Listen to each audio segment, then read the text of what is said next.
इकाई 5 हिंदी काव्य। अब इसमें हम पढ़ेंगे मीरा काव्य। सबसे पहले मीराबाई। मीराबाई के बारे में पढ़ते हैं। मीराबाई का जीवन परिचय। मीराबाई की गणना हिंदी की सर्वश्रेष्ठ कवित्रियों में होती है। वे श्री कृष्ण को अपना आराध्य मानती हैं, उनकी पूजा करती हैं। उनका जन्म संवत 1555 अर्थात 1498 में मेड़ता परगने के कुड़की नामक ग्राम में हुआ। मतलब संवत 1555 और सन 1498 में इनका जन्म हुआ था। मेड़ता के परगने में एक कुड़की नामक गांव में हुआ इनका जन्म हुआ था, परंतु मिश्र बंधुओं ने उनका जन्म संवत 1573 माना है, जो कि उचित नहीं है। तो मतलब इनका जो जन्म संवत है वो 1555 ही है और सन जो है वो 1498 है और इनका जन्म हुआ था मेड़ता परगने के कुड़की गांव में। ठीक है, ये याद रखना है। वे मेड़ता के राठौर राव दादू राव जी के पुत्र राजा रतन सिंह की इकलौती संतान थी। उनके दादा राव दादू जी कृष्ण के परम भक्त थे। कहा जाता है कि जब एक बार बचपन में मीरा ने किसी बारात में वर को देखकर अपनी माँ से पूछा कि मेरा वर कौन है, तब उनकी माँ ने श्री कृष्ण की मूर्तियों की ओर संकेत किया। तभी से मीराबाई ने श्री कृष्ण को अपना पति स्वीकार कर लिया।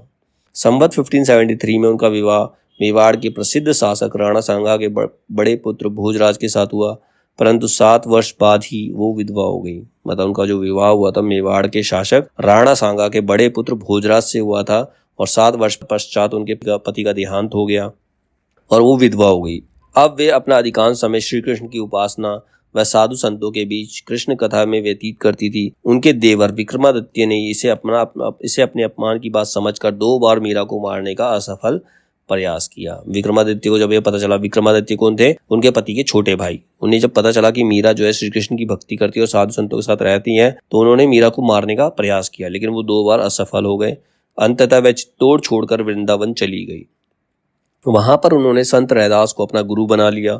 जीवन के अंतिम दिनों तक अपने अंतिम दिनों में श्री रणछोड़ जी मंदिर में रहकर कृष्ण कीर्तन में वो लीन रहती थी। जब उनके जीवन का अंतिम समय चल रहा था तो वो श्री रणछोड़ मंदिर में रहकर कृष्ण कीर्तन में लगी रहती थी और संवत 1603 में उनका स्वर्गवास हो गया। अब है इनका साहित्यिक परिचय। मीरा का साहित्यिक परिचय क्या है, उन्होंने साहित्य में क्या क्या रचनाएं की। मीराबाई की प्रमाणिक रचनाओं के संबंध में तथा उनकी संख्या के संबंध में विद्वानों में मतभेद है। मतलब उन्होंने क्या क्या रचनाएं की और कितनी रचनाएं की, तो विद्वानों के बीच में इस बारे में मतभेद है। उनकी प्रमुख रचनाओं में नरसी जीरो मायरो, गीत गोविंद की टीका, मीरा के पद, राग सोरठ पद, मीरा की मल्हार आदि उल्लेखनीय है। मतलब इंपॉर्टेंट क्या है? नरसी जी मायरा, मीरा की मल्हार और गीत गोविंद की टीका। इनमें से गीत गोविंद की टीका अभी तक प्राप्त नहीं हुई है। राग सोरठ पद में मीराबाई के पदों के साथ साथ कबीर व नामदेव के पद भी संकलित हैं। अभी तक उनके लगभग 200 फुटकर पद ही प्राप्त हुए हैं। मीरा की जो है 200 पद प्राप्त हुए हैं अभी तक। अब मीराबाई के बारे में महत्वपूर्ण तथ्य क्या क्या है, इनके बारे में फैक्ट क्या है। इनका जन्म 1504 ईस्वी में हुआ व मृत्यु का समय 1558 से 1563 के बीच स्थिर किया गया है। इनका जन्म मेड़ता के निकट कुड़की नामक गांव में हुआ था, ये फैक्ट है।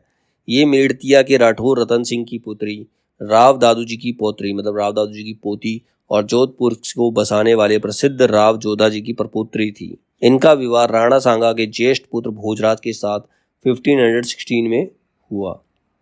पति की मृत्यु के पश्चात वे वृंदावन चली गई। वहीं इनकी भक्ति में माधुर्य उपासना समाहित हुई। मीरा को भक्त रूप धारण करने के लिए परिवार, समाज व लोकलाज से लड़ना पड़ा। वृंदावन में मीरा की भेंट चैतन्य मत शास्त्र प्रणेता जीव गोस्वामी जी से हुई। वृंदावन से वह द्वारिका चली गई। वहां रणछोड़ जी के मंदिर में भजन कीर्तन करती रही। वहीं उनकी मृत्यु हुई। रैदास को मीरा का गुरु माना जाता है। तो मीरा के गुरु कौन थे? रैदास थे। ये क्वेश्चन आ सकता है, मीरा के गुरु कौन थे? रैदास। मीरा के काव्य की भाषा सामान्यतः राजधानी मिश्रित ब्रज है। उनके पदों में गुजराती भाषा का पूट है। खड़ी बोली व पंजाबी का प्रभाव भी उनके काव्य में है। उनके पद विविध राग रागनियों में बद्ध हैं। उनके प्रेम भाव में सामान्य मानवीय मर्यादा है। उनकी प्रेम साधना में स्वकीय का भाव है। मतलब उनकी जो प्रेम साधना है, मतलब अपने आप को समर्पित करती हैं उस चीज के लिए। उन्होंने कृष्ण का स्मरण गिरधर नागर के रूप में किया है। भक्ति का शास्त्रीय स्वरूप भी उनके काव्य में मिलता है। श्रृंगार वर्णन में वियोग की प्रधानता है। मतलब क्योंकि उनके पति की मृत्यु हो चुकी थी, वो अपने प्रेमी के साथ नहीं थी, इसीलिए उनके श्रृंगार वर्णन में भी वियोग की प्रधानता है। इसके अतिरिक्त शांत रस की भी व्यंजना हुई है। मीरा ने कृष्ण की कल्पना पति या प्रेम के रूप में की है। इनके पदों को 3 भागों में बांटा जाता है और वो 3 भाग कौन कौन से हैं? लीला, विनय और व्यक्तिगत अनुराग।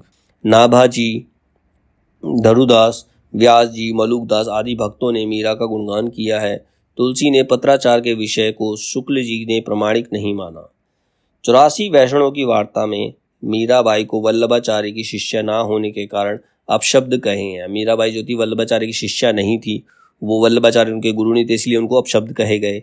इनकी रचनाओं में केवल स्फुट पद जो कि मीराबाई की पदावली नाम से प्रकाशित हैं प्रमाणिक माने गए हैं। माना जाता है कि अपने परिजनों द्वारा परेशान करने पर मीरा ने एक पत्र गोस्वामी तुलसीदास जी को लिखा, जिसमें उन्होंने लिखा, स्वाति श्री तुलसी कुलभूषण दूषण हरण गोसाई, 12 ही बार प्रणाम करूं अब हरऊ शोक समुदाई। इन पर तुलसीदास ने मीरा को विनय पत्रिका का निम्न पद लिखकर भेजा। उन्होंने लिखा, जाके प्रिय न राम विदेही, सोनर तजिए कोटि बैरी सम यद्यपि परम सनेही। जब मीरा ने तुलसीदास को लिखा कि उसके परिजन उसे परेशान करते हैं, वो सबसे परेशान हो चुकी है, तब तुलसीदास ने उन्हें रिप्लाई किया। उन्होंने कहा, जो श्री राम और राम के भक्त, श्री राम और सीता के भक्त नहीं हैं और तुम्हारे प्रेमी नहीं है, तो उनको त्याग देना ही तुम्हारे लिए उचित है। मीरा की महत्वपूर्ण पंक्तियां कौन कौन सी हैं? अब इसमें मीरा की महत्वपूर्ण पंक्तियों के बारे में बताया गया है। पहली पंक्ति है, जग सुहाग मित्यारी सजनी, हावा हो मिट जासी। मतलब जो सुहाग है वो मिथ्या है, वो कभी भी मिट सकता है, क्योंकि वो खुद एक विधवा थी। मेरो तो गिरधर गोपाल दूसरों न कोई, मेरे तो सिर्फ गिरधर गोपाल हैं और कोई मेरा है ही नहीं इस पूरे संसार में। फिर एक लाइन लिखी, बसो मेरे नैनन में नंदलाल, मतलब कृष्ण जी से प्रार्थना करती है कि उनके नैनों में सिर्फ श्री कृष्ण की ही मूर्ति रहे। फिर लिखा उन्होंने, मोहिनी मूरत सांवली सूरत, नैना बड़े विशाल। मतलब श्री कृष्ण के बारे में लिखा है, उनकी सूरत जो है बहुत ही मनमोहनी है और उनके जो नेत्र हैं, आंखें जो हैं बहुत ही ज्यादा विशाल हैं, उनको देखकर कोई भी आकर्षित हो सकता है। फिर उन्होंने लिखा, कोई कहियो हरि आवण की, मतलब कोई ये कहे कि हरि आने वाले हैं, भगवान आने वाले हैं। फिर लिखा, सावन में उमड़ियो मेरो मन भवन सुनी हरि आवण की, मतलब सावन में वो हरि के आने की सूचना सुनकर मेरा मन जो है प्रेरित हो गया है। फिर लिखा है, पपैया रे पिव की वाणी ना बोल, पपैया मतलब तू कोयल की वाणी मत बोल। हेरी मैं तो दर्द दीवानी, मेरो दर्द न जाने कोई, मैं एक दर्द की दीवानी हूँ, मैं श्री कृष्ण की दीवानी हूँ, मेरा दर्द कोई नहीं समझ सकता। मैंने राम रतन धन पायो, मुझे संसार में राम रतन के अलावा कोई और दूसरा धन नहीं प्राप्त हुआ। वस्तु अमोलक दी मेरे सतगुरु, करी करी क्रिया अपनाओ, पिया बिन रहू न जाई, पिया के बिना रहा नहीं जाता। बिरहनी बावरी सी भई, मतलब जो अपने पिया से बिछड़ गई है वो विरह के बारे में बावरी हो गई है। घायल की गति घायल जाने और न जाने कोई, मतलब जो व्यक्ति घायल होता है, जिसको दर्द होता है, उसकी गति, उसकी दशा को वही व्यक्ति समझ सकता है जिसको दर्द है, जो घायल है, उसके अलावा उसका दर्द कोई और नहीं समझ सकता। पग घुंघरू भी बांध मीरा नाची रे, मतलब अपने पैरों में बांध के घुंघरू मीरा नाचती है श्री कृष्ण के विरह में। अब मीरा के विषय में प्रसिद्ध विद्वानों का कथन, मीरा के विषय में विद्वानों ने क्या क्या कहा है। पहला है, आचार्य रामचंद्र शुक्ल कहते हैं, मीरा का समस्त काव्य आंसुओं से सना एवं विरह से भीगा है, मतलब उसकी काव्य को पढ़ करके आंसू आ जाते हैं हर किसी के मन में। नगेंद्र कहते हैं, मीराबाई का काव्य उनके हृदय से निकले सहज प्रेमोच्छ्वास का साकार स्वरूप है, मतलब वो कहते हैं कि जो उन्होंने काव्य लिखा वो उनके प्रेम हृदय से निकला हुआ ही एक रूप है। डॉक्टर रामवर सिंह कहते हैं, मीरा का काव्य नारी की मुक्ति का आवाहन है, जो मीरा ने काव्य लिखा वो नारी की मुक्ति का आवाहन है। रामविलास शर्मा कहते हैं, मीरा का काव्य स्त्री की पराधीनता का प्रत्याख्यान है, पुरुष प्रधान व्यवस्था के प्रति विरोध की घोषणा है। अब रामविलास शर्मा क्या कहते हैं, मीरा का जो काव्य है वो ये बताता है कि जो स्त्री है वो पराधीन है, वो दूसरों के अधीन रहती है और पुरुष प्रधान समाज में उसका कोई अस्तित्व नहीं है, वो उसका विरोध करती है। नरोत्तम दास स्वामी कहते हैं, मीरा के काव्य रचना के लिए नहीं लिखा गया, यह तो अपने आराध्य के प्रति उन्मुक्त अभिव्यक्ति एवं प्रेम की घोषणा है। मतलब मीरा ने कोई भी काव्य रचना के लिए नहीं लिखा, उन्होंने अपने प्रति, अपने प्रियतम श्री कृष्ण के लिए ही सब कुछ लिखा है। मैनेजर पांडे कहते हैं, कबीर जायसी और सूर के सामने चुनौतियों भाव जगत की थी, मीरा के सामने भाव जगत से अधिक भौतिक जगत की चुनौतियां थी।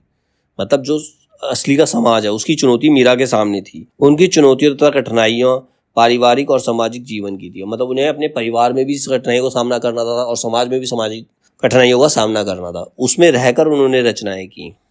रोहिणी अग्रवाल कहती हैं, मीरा के पदों को यदि आध्यात्मिकता के कुहासे से मुक्त कर दिया जाए तो वे जीवन के राग, उल्लास, उत्सव और ठाट बाट के साथ ऐन्द्रिकता के उद्यम का भी स्पर्श करते हैं। घोर लौकिकता के बीच घोर श्रृंगारिक माना उनकी कविता में दिखाई देता है। पूनम कुमारी कहती है, मीरा की कविताएं स्त्री चेतना के इतिहास की एक विलक्षण धरोहर है। वो स्त्री को जागृत करती है, क्योंकि मीरा की जो रचनाएं हैं वो स्त्री को जागृत करती है कि उन्हें पुरुष प्रधान समाज में किस तरह से अपनी पहचान बनानी है। आज तक जितनी भी स्त्री चेतना परक कविताएं लिखी गई हैं उसमें बरबस मीरा की कविताओं को रख दिया जाए तो इनकी विलक्षणता की पहचान ज्यादा आसान हो जाएगी और शायद ज्यादा तीखेपन की भी। स्त्री चेतना के संदर्भ में मीरा एक खास अर्थ में प्रासंगिक और आधुनिक है। सबसे आश्चर्यजनक बात यह है कि वे आधुनिकता के सारे प्रचलित प्रतिमानों से दूर रहते हुए भी आधुनिक और प्रासंगिक है। मतलब उन्होंने जो भी लिखा वो आज की डेट में सब प्रासंगिक है, सब प्रैक्टिकल लगता है। ठीक है, तो स्त्री चेतना मीरा का ही काव्य है। तो ये अलग अलग राइटर्स ने उनके बारे में बोला।